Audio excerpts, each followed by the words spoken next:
یہ تھے ہمارے غوث پاک رحمتُllahi تعالی علیہ. عبادت اور ریاضت کیسی تھی آپ دیکھیں. عبادت اور ریاضت کا عالم یہ تھا ساری زندگی عبادت کرتے رہے. 15 سال تک ایک پاؤں پہ کھڑے ہو کے قرآن جس نے ختم کیا ہے اس کو دنیا عبد القادر جیلانی کہتی ہے.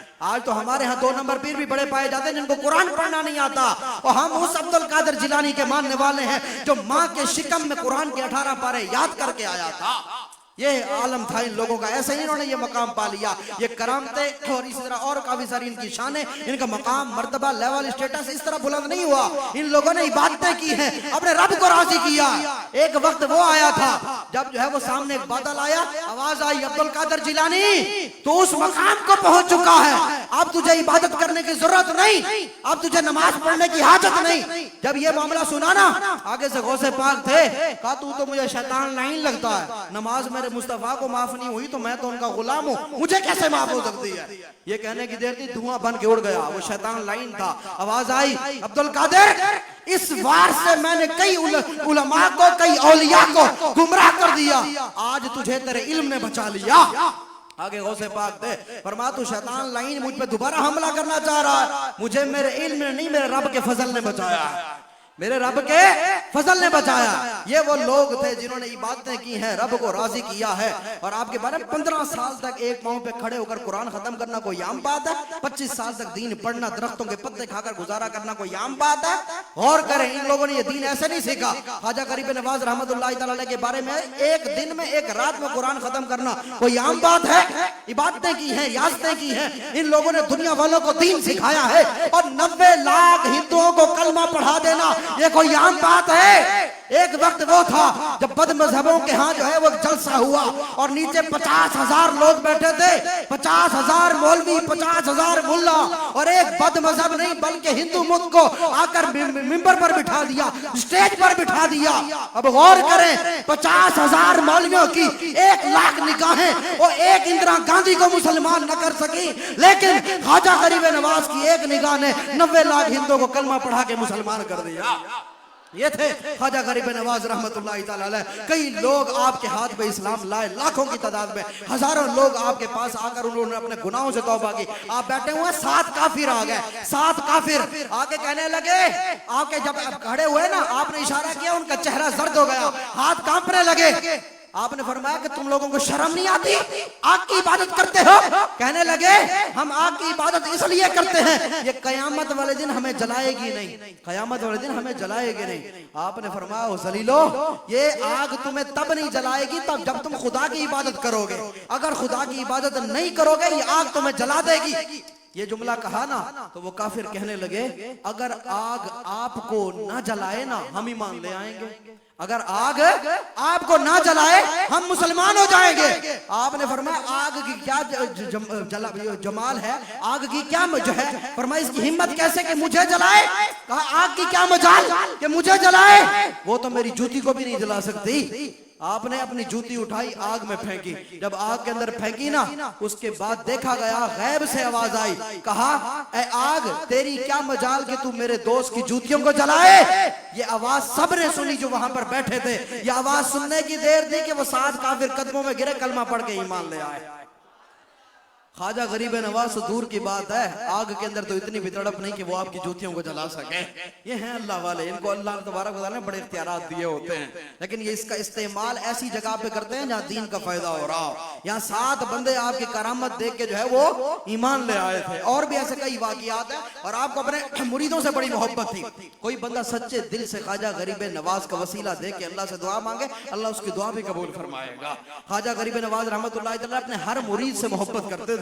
جو بھی آپ کا مرید وفات پا جاتا نا, اس کی قبر پہ جاتے, اس کو دفناتے, وہاں پر بیٹھ کے دعائیں مانگتے جب تک کہ اللہ تبارک و تعالیٰ کی طرف سے کوئی خوشخبری نہ ملتی.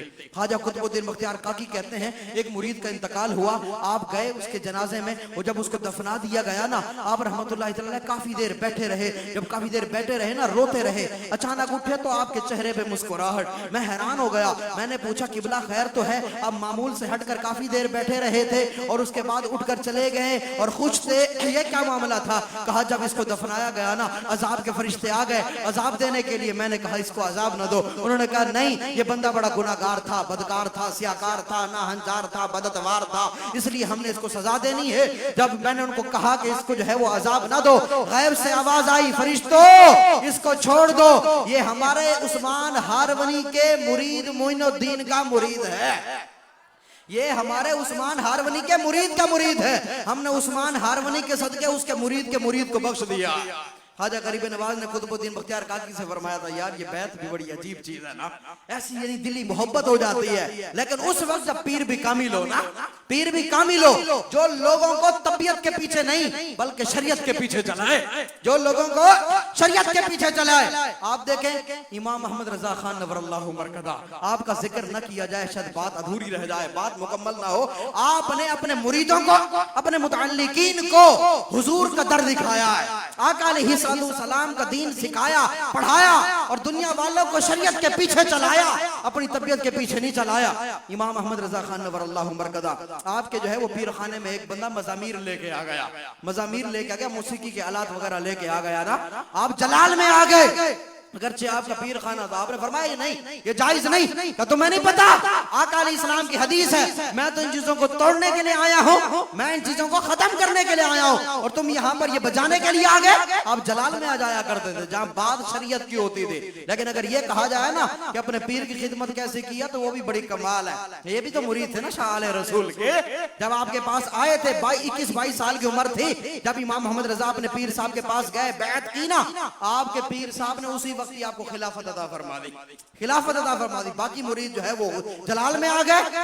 یہ کیا کیا آپ نے؟ ہم اتنے عرصے سے آپ کی خدمت کر رہے ہیں، ہمیں آپ نے خلافت نہیں دی، یہ بچہ آج ہی آیا ہے، یہ نوجوان آج ہی آیا ہے، آپ نے اس کو آج ہی خلافت دے دی ہے۔ کہا جب تم میرے پاس آئے تھے نا تمہارا من میلا تھا، وہ دھوتے دھوتے اتنا عرصہ گزر چکا، آج بھی کچھ میل باقی ہے، یہ نوجوان جو میرے پاس آیا ہے اس کا ظاہر بھی ستھرا ہے، اس کا باطن بھی پاک ہے، اس کا باطن بھی پاک ہے۔ امام محمد رضا وہ شخصیت تھے، آپ کو اتنی سی عمر میں 21-22 سال کی عمر میں آپ کو خلافت بھی مل گئی تھی کئی سلسلوں کی۔ آپ رحمت اللہ تعالیٰ نے پھر اپنے مریدوں کو بھی بڑا کچھ سکھایا۔ آپ بیٹھے ہوئے ہیں گھر کے اندر، دروازہ بجا، دروازہ کسی نے کھٹکھٹایا، آپ اٹھے گئے کون؟ جی فلاں علاقے کا نواب ہوں، آپ سے ملنے آیا ہوں۔ آپ نے فرمایا کہ نوابوں کے لیے تو میرے گھر میں جگہ نہیں ہے، میرے گھر میں آپ کی شایان شان صوفے نہیں ہے، میرے گھر کے اندر آپ کی شایان شان کوئی کھانا نہیں ہے، میرے پاس تو ایسا کچھ نہیں ہے، لہذا آپ چلے جائیں۔ وہ نواب کہنے لگا جی چلو پھر ایسا کریں، آپ جو ہے نا وہ کبھی ہمارے پاس آئیے گا، آپ کبھی ہمارے پاس آئیے گا۔ آپ نے بڑا پیارا جواب دیا، کہا احمد رضا نے نا کبھی نوابوں کے پاس جانے کے آداب سیکھے ہی نہیں ہیں، نوابوں کے پاس جانے کے آداب سیکھے ہی نہیں۔ یہ تھے میرے امام محمد رضا، یہ عالم نواب آپ کے در پہ آئے، آپ کا یہ ری ایکشن، اور ایک مرتبہ آپ اپنے خلیفہ کے ساتھ کھڑے، چھوٹا سا بچہ آ گیا، کہنے لگا میں جو ہے یتیم ہوں، میرا باپ نہیں ہے، ہم غریب لوگ ہیں، ہم نے یہ دال بنائی ہے گھر میں، میری والدہ نے کہا تھا جانا امام محمد رضا کے پاس ان کو دعوت دے کے آنا، ہمارے گھر میں کوئی اعلیٰ قسم کا کھانا تو نہیں، یہ دال بنی ہے، اگر آپ چاہیں تو ہمارے گھر تشریف لے آئیں۔ آپ نے اپنے خلیفہ سے فرمایا کہ ان کے گھر کا پتہ نوٹ کر لو، ایڈریس معلوم کر لو، کل کے دن امام احمد رضا سر کے بل چل کے اس کے گھر پہ جائے گا۔ اور آپ کے خلیفہ بیان کرتے ہیں کہ آپ نے نا معمول سے ہٹ کر وہاں پہ کھانا کھایا، اگر آپ ایک روٹی کھاتے تھے آپ نے وہاں پہ 2 روٹیاں کھائی تھی بچے کی دلجوئی کے لیے۔ یہ آپ کا انداز تھا، آپ کا یہ انداز، یہ ریئیکشن آپ کا ان لوگوں کے ساتھ جن کو آپ نے دین کی طرف لے کے آئے، اور آپ نے اپنی طبیعت کے مطابق نہیں بلکہ شریعت کے مطابق ان لوگوں کو چلایا۔ آپ کے پیر خانے کا نا ایک بندہ تھا، شہزادہ تھا، وہ ایک مرتبہ آیا، اس کے ہزاروں میں مرید تھے جی، اس نے نا ہاتھ میں 2-3 انگوٹھیاں پہنی ہوئی تھی۔ آپ نے فرمایا کہ ایک انگوٹھی مجھے تحفے میں دے دو، اس نے کہا کیوں نہیں، ایک انگوٹھی اتاری اور دے دی۔ اب جو ہے نا وہ چلا گیا، آپ نے بعد میں نا اس کو ایک خط لکھا، وہ انگوٹھی بھی ساتھ میں واپس کی اور خط لکھا کہ آپ شہزادے ہیں، پیر ہیں، آپ کے ہزاروں میں مرید ہیں، ہماری شریعت میں صرف ایک انگوٹھی پہننا جائز ہے، وہ بھی چاندی کی، وہ بھی 4.5 ماشے سے کم، وہ بھی 1 نگ والی۔ اگر آپ پیر ہو کر 2 انگوٹھیاں پہنیں گے تو پھر مریدوں کا کیا بنے گا؟ آپ ایسا نہ کریں، یہ انگوٹھی میں آپ کو واپس کر رہا ہوں، میری کیا مجال، ہونا تو یہ چاہیے تھا کہ میں آپ کو تحفہ دیتا، لیکن میں نے آپ سے تحفہ لے لیا۔ یہ پیار بھرا خط جب اس شہزادے نے پڑھا نا، اس نے فوراً توبہ کر لی کہ آج کے بعد صرف میں ایک ہی انگوٹھی پہنوں گا اور شریعت کے مطابق عمل کروں گا۔ یہ تھے ہمارے امام. انہوں نے دنیا والوں کو اپنی طبیعت کے مطابق نہیں بلکہ شریعت کے مطابق جو ہے سب کچھ سکھایا, شریعت کے مزاج میں ڈھالا. آپ کے دور میں بڑے فتنے اٹھے, آپ نے ہر فتنے کا کلا کما کیا ہے, دین کا ایسا کام کیا کہ آپ کے قلم کی جو ہے وہ نوک سے نکلے ہوئے ایک ایک لفظ کا آج تک کوئی بد مذہب جواب نہیں دے سکا. آپ کے دور میں ایسے ایسے فتنے اٹھے کہ دنیا حیران رہ گئی کہ لوگ کیا کہہ رہے ہیں. لوگوں نے کہا تھا نا آپ کے دور میں ہی کہ جی اگر نماز کے اندر جو چوپایوں کا خیال آ جائے نماز ٹوٹ جاتی ہے, حضور کا خیال جو ہے ان کے خیال آئے تو نماز نہیں ٹوٹتی, حضور کا خیال آ جائے تو نماز ٹوٹ جاتی ہے. اس کو ایک لوجک کے ساتھ بیان کیا, ایسے نہیں کہا دیکھو نماز کے اندر غیر اللہ کی تعظیم نہیں کی جاتی, غیر اللہ کی تعظیم نہیں صرف اللہ کی تعظیم. اب اگر آقا کا خیال آ جائے گا تو آقا کی تو بڑی تعظیم کی جاتی ہے, آقا کا ادب کیا جاتا ہے, تو غیر اللہ کا ادب نماز میں لگا, نماز ٹوٹ گئی. چوپائے تو ویسے ہی گھوڑے گدھے ان کا تو ویسے ہی کوئی ادب نہیں کیا جاتا, ان کی تو ویسے کوئی تعظیم نہیں, لہذا ان کا خیال آ جائے تو نماز نہیں ٹوٹے گی. یہ لوجک بیان کی, لوگ گمراہ ہو گئے. جب میرے امام کو پتا چلا آپ نے قلم اٹھایا اور دلائل قاہرہ باہرہ ظاہرہ سے ثابت کیا, انبار لگا دیا, کہا اس کا ایک جمالی جواب میں اگر یوں دوں تو یوں بھی کہا جا سکتا ہے. آپ نے کہا تم یہ کہتے ہو آقا کا خیال آ جائے نماز ٹوٹ جاتی ہے, اور میاں ہمارا ماننا تو یہ ہے اور جب تک رسول اللہ کا خیال نہ آئے نماز ہی مکمل نہیں ہوتی. آپ نے جو ہے وہ جامع ترمذی, سنن ابی داؤد اور بھی کئی کتابوں سے احادیث نکالی اور آپ نے انبار لگا دیا کہ تم نے حدیث نہیں پڑھی. وہ آقا علیہ السلام بیمار تھے, حجرے میں تھے, صدیق اکبر نماز پڑھا رہے تھے, صحابہ پیچھے پڑھ رہے تھے, ہوا کا جھونکا آیا, پردہ ہٹا, صحابہ نے نماز کے عالم میں رسول اللہ کا چہرہ دیکھا. جب دیکھا نا نماز کے بعد بیان کیا, کہا ہم نے دیکھا رسول اللہ کا چہرہ ایسے لگ رہا تھا ورقۃ مصحف, جیسے قرآن کی سورہ والضحیٰ کھلی ہوئی ہو.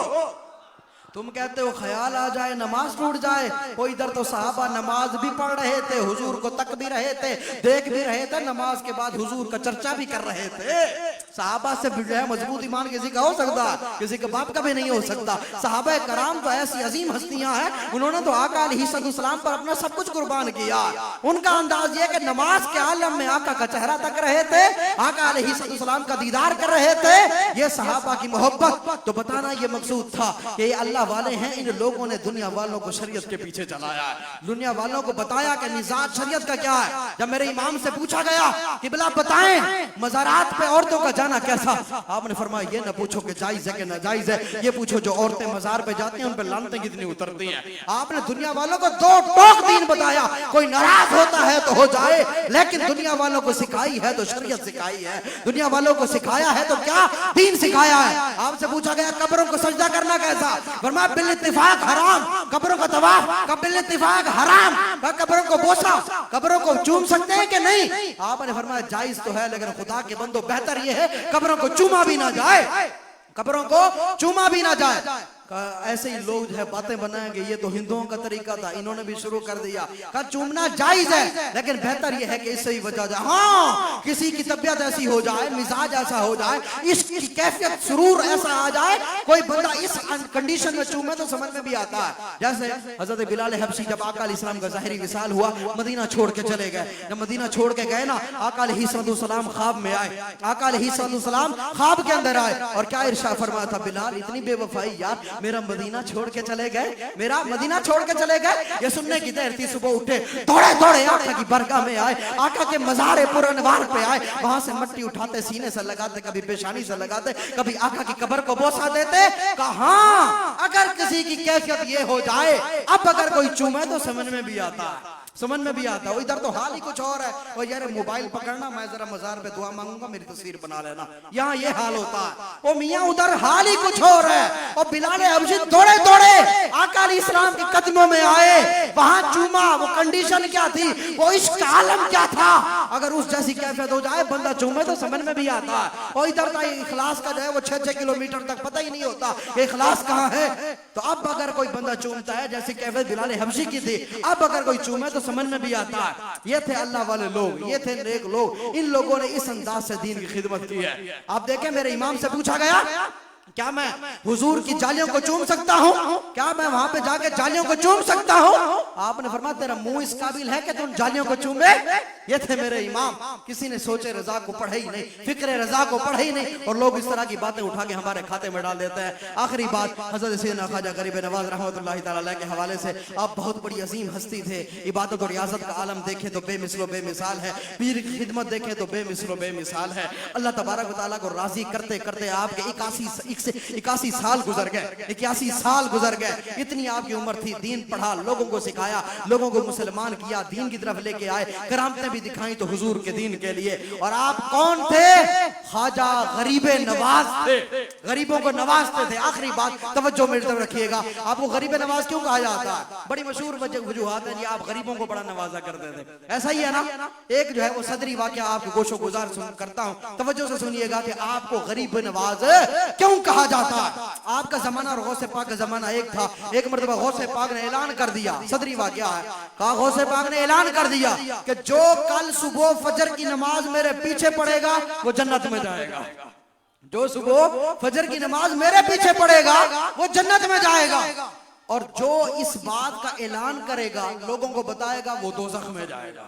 اللہ اکبر. ایک طرف اتنی بڑی خوشخبری کہ جو میرے پیچھے نماز پڑھے گا فجر کی وہ جنت میں جائے گا, اور جو اعلان کرے گا وہ دوزخ میں جائے گا. وہ جی اب کیا کیا جائے؟ صبح کا وقت ہو گیا, فجر کی نماز کا وقت آیا, غوث پاک مصلی پہ چڑھے. جب مصلی پہ آئے نا, دیکھا پوری مسجد کھچا کھچ بھر گئی ہے, عوام کا سمندر امنڈ آیا, جمع غفیر ہو گیا. آپ دیکھیں اتنی ساری عوام دیکھی معمول سے ہٹ کر. کہا سچ سچ بتاؤ اعلان کس نے کیا تھا؟ اتنے سارے لوگ آ گئے فجر میں, بتاؤ اعلان کس نے کیا تھا؟ خواجہ غریب نواز نے ہاتھ کھڑا کیا, کہ اعلان میں نے کیا تھا. اعلان میں نے کیا تھا. کہ تم نے نہیں سنا تھا؟ میں نے کہا تھا جو اعلان کرے گا دوزخ میں جائے گا. کہ قبلہ میں نے سوچا اگر میں اکیلا ہی دوزخ میں جاتا ہوں, حضور کی باقی امت تو جنت میں چلی جائے گی نا.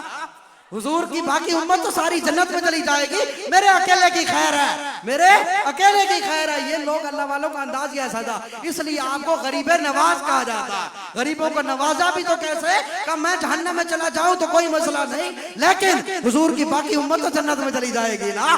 لیکن یہاں پر ایک اور بات بھی یاد رہے کہ اس طرح کے جملے ڈرانے کے لیے ہوتے ہیں. جیسے باپ کہتا ہے اپنے بیٹے کو, اگر تو نے یہ کام نہ کیا نا یا یہ کام کیا تو میں تیری ٹانگیں توڑ دوں گا. کوئی باپ توڑتا ہے اپنے بیٹے کی ٹانگیں؟ نہیں توڑتا نا. ڈرانے کے لیے کہتا.